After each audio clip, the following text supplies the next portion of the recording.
ایک دفعہ کا ذکر ہے کہ حضرت موسیٰ علیہ السلام کو اللہ پاک نے حکم دیا کہ سمندر کی طرف جاؤ، وہاں 3 کشتیاں ڈوبنے والی ہیں۔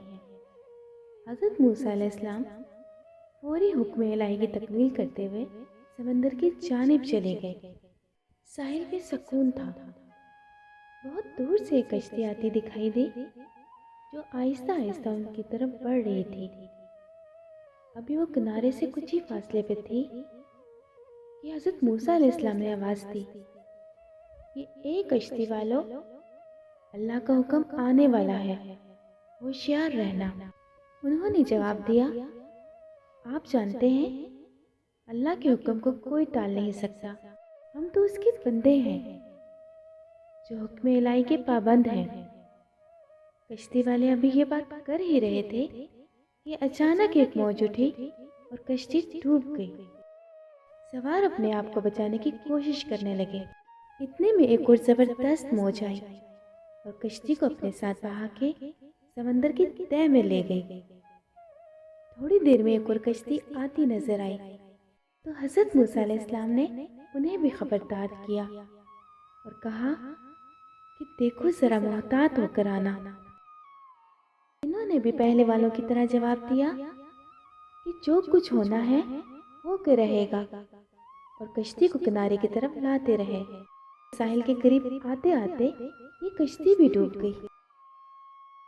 حضرت موسیٰ علیہ السلام اللہ کی حکمت کے بارے میں سوچوں میں تھے کہ انہیں ایک اور تیسری کشتی آتی دکھائی دی۔ آپ نے جب اس کشتی والوں کو بھی نصیحت کی کہ دیکھو اللہ کا حکم آنے والا ہے، اپنے گناہوں کی معافی مانگتے ہوئے ذرا محتاط ہو کے آؤ۔ انہوں نے جواب میں کہا کہ اے اللہ کے نبی، جس طرح آپ سچے ہیں اس طرح اللہ کا حکم بھی اٹل ہے، اسے کوئی نہیں ٹال سکتا۔ لیکن اللہ کی رحمت بھی تو ہے، ہم اس کی رحمت سے کیوں مایوس ہوں؟ لہٰذا ہم اللہ کی رحمت پہ بھروسہ کر کے آ رہے ہیں، وہ اپنی رحمت کے صدقے ہمیں ضرور امن و سلامتی کے ساتھ کنارے پہ پہنچا دے گا۔ کشتی والوں کا یہ جواب سن کے حضرت موسیٰ علیہ السلام خاموش ہو گئے۔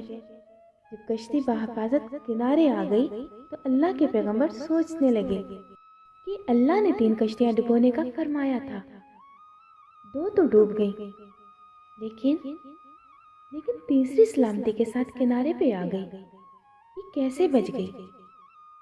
ارشاد باری تعالیٰ ہوا کہ اے موسیٰ، آپ نے سنا نہیں کہ تیسری کشتی والوں نے کیا کہا؟ انہوں نے میرے حکم کو تسلیم کیا تھا، میری رحمت کو آواز دی تھی اور اس پہ پورا توکل و بھروسہ بھی کیا تھا، تو اس لیے کشتی والے میری رحمت کے طفیل بچ گئے۔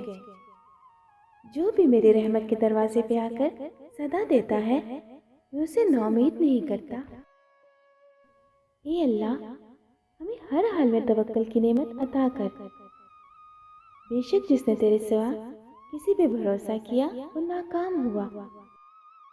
اللہ پہ کامل یقین رکھنا، اس کے فیصلوں پہ راضی رہنا، اس کے امر کو تسلیم کرنا اور اپنے معاملات اس کے سپرد کرنا ایمان ہے۔ رب کریم ہمیں ایمان کی پختگی، عاجزی اور انکساری والی زندگی عطا فرما۔ اللہ آپ کو اپنے حفظ و ایمان میں رکھے۔ آمین ثم آمین۔ خوش رہیے۔